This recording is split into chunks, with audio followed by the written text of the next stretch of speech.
In today's edition, we'll talk about how to manage your storage. If you haven't subscribed yet, this will be a good time because every Tuesday we bring you tips. As in, we make you tipsy with tips.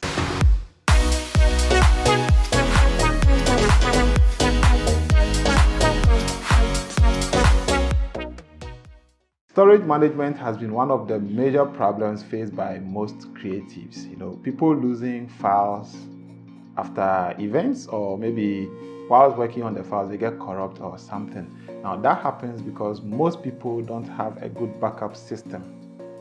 I have an IT background, so when it comes to backup, I understand what it really is. As the saying goes, your network's resilience depends on your backup. If you don't have a backup, your network is as bad as it never existed. So this is my workflow. I have a camera that takes 2 SD cards at a time. So I have a 180 gig SD card in slot 2, which is my main backup.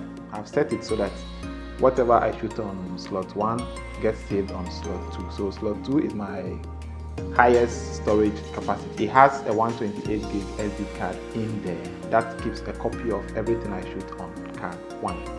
I hope you understand. So every time I shoot, I have 2 copies on the same camera. So that's like my backup as I shoot. I use a Nikon D750. And most Nikon cameras have that feature, dual SD card. That's what I like about them.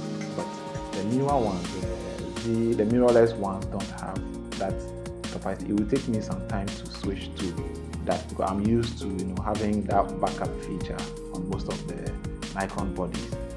Aside that, when I come back from a gig, I transfer the files from card 1. Card 2 never goes out of the camera. It's my, do I say permanent backup on the camera? Well, if I'm allowed to do so.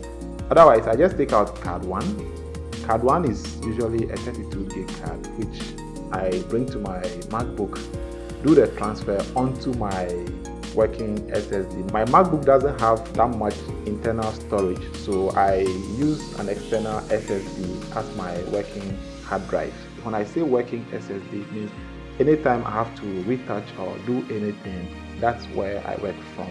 So now, at this very moment, after transferring onto my SSD, I have 3 copies of that same file.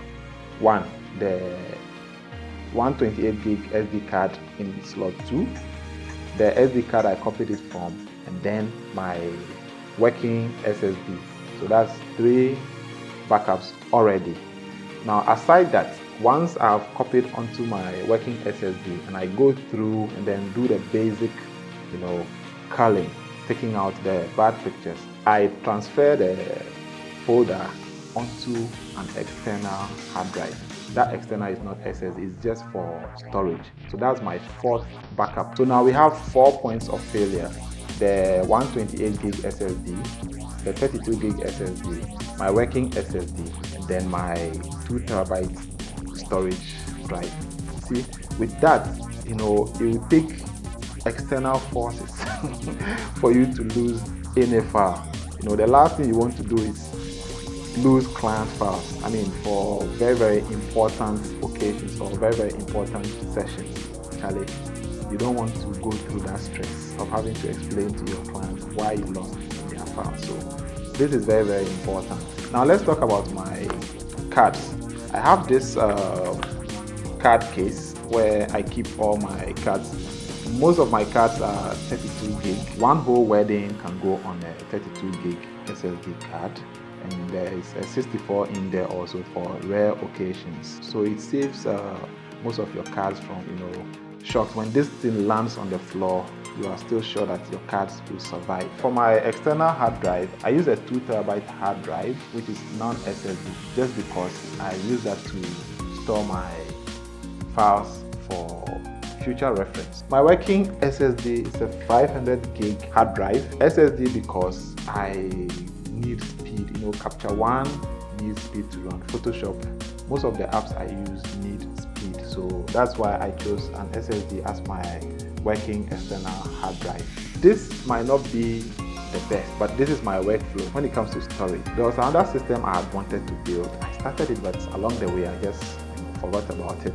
That's having a Windows machine, feeding it with extra hard drive. So I just put it as a file server. So I just add it to my network, then I'll be able to access it over the network. There are NAS systems you can use, other ways of storage. So let me hear from you. How do you store your files? Do you have any other way of doing it? I mean, this might not be the best, but this is what works for me until I'm able to get a network drive where everything is easier. So this is it for today, guys. If you haven't subscribed, don't forget to subscribe, and I hope this has been informative for you, and I'd like to thank you for watching.